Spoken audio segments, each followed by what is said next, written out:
Ketua Dewan Perwakilan Rakyat Daerah Kabupaten Ogan Komering Ilir, Abdianto SH resmi melantik dan mengambil sumpah pengganti antar waktu anggota DPRD OKI sisa masa jabatan 2019 sampai 2024.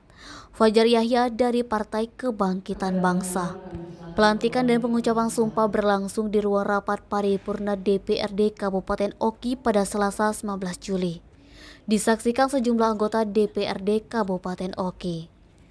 Sekretaris DPRD Kabupaten Oki Hilwen mengatakan pelantikan PAU berdasarkan surat keputusan Gubernur Sumatera Selatan nomor 441-KPTSI-1-2022 tentang peresmian dan pemberhentian anggota DPRD yaitu Sodri meninggal dunia.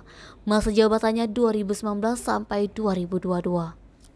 Anggota DPRD Oki Sodri meninggal dunia pada Januari 2022 sehingga dilakukan PAU oleh Fajar Yahya.